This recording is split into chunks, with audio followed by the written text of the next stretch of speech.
Zucchini pineapple is another thing that I can do with my zucchini besides just freezing it and using it for my zucchini bread.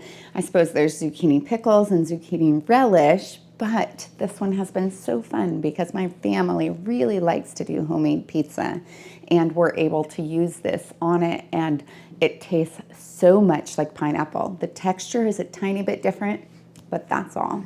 Usually I try to pick my zucchinis before they reach this size, but just occasionally they get past me. They hide under a leaf or something of that nature, and I find that I have a huge zucchini that's far too big for me to cut up and put in my scrambled eggs. So this is what I do with it.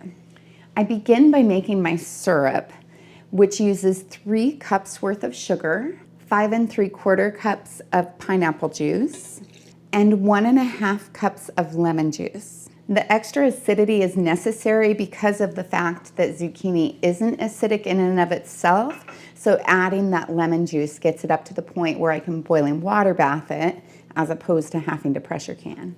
Now I'll place this on the stove and bring it to a boil. While that's boiling, I'll prepare my zucchini by cutting off both ends and then peeling it. I really recommend this Cutco peeler. I feel like it just does such a good job.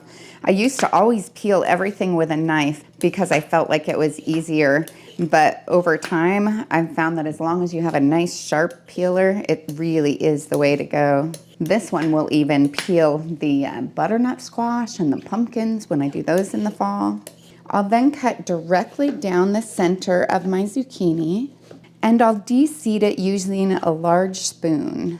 I need to cut out this entire center section, otherwise it would just be too soft. Next, I'll cut my zucchini down to 1/2 inch or smaller tidbits. I could even crush it if I wanted to by putting it through like a food processor. Then it would be more like the crushed pineapple that you get from the store. And I'll need to keep doing this until I have 16 cups worth of zucchini. Now that it's begun to boil, I'll add my 16 cups of diced zucchini, and I'll allow it to simmer for 20 minutes. Now I'll fill my pint-sized jars up to 1/2 inch of headspace, which is the space from the top of the food to the top of the jar. You can see how the zucchini has now become just a little bit on the translucent side, and it's so pretty. It looks just like pineapple. I actually have a friend who I gave some of this to, and she ended up using it for her chicken teriyaki, and she said that it was just amazing on that, and that she couldn't even tell the difference between when she had used the regular pineapple and the zucchini pineapple. And if you get too much in one jar, you can always lift it out with a spoon and place it into one that needs it more. Now I'll use a chopstick to debubble my jars. I just want to make sure that there's no air bubbles that are trapped in there. I'll use a clean, damp cloth to wipe off the rim of my jars so that if any of the juice got on the outside, that it won't interfere with the seal. Now I'll place my lids and rings on until they're fingertip tight.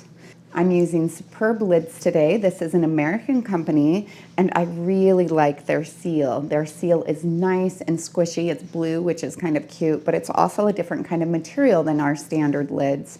These ones, they say, can actually be good for up to 36 months worth of seal, as opposed to the other ones that I used to use, which were 18 months of seal. I have a link as well as a 20% coupon code in my description below, so that helps a little bit. I'll place these in my boiling water bath, submerged by 1 to 2 inches of water, and then I'll process them for 15 minutes. If I'm at sea level, I'm at 1,200 feet, so I'll go for 20, but I won't start my timer until after it starts to boil. Now that the processing time is done, I remove the lid, turn off the heat, and let it cool for 5 minutes. I remove the jars from the canner, placing them on a heat-resistant surface about 1 to 2 inches apart so that they can cool quickly. I'll leave them there for 24 hours so that they can get a good seal. I know they have a good seal if the center of the lid has depressed down. If it has, I remove the ring, wash them with hot soapy water, and store them in a cool, dry, dark location like my pantry, and use them in the next 1 to 3 years. If for some reason they haven't sealed, then I would place them in the refrigerator and use them right away.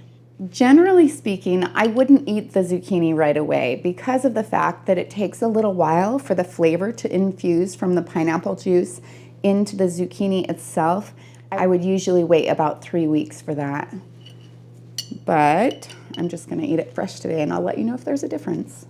So it still tastes like pineapple, but I do recommend waiting a couple of weeks because I feel like that puts that flavor in it even more. It really is amazing how zucchini can taste like pineapple. So much less expensive. I can grow it here as opposed to the pineapple because it's way too cold in our area for pineapple and not nearly enough rain. But zucchini, that will grow just about anywhere.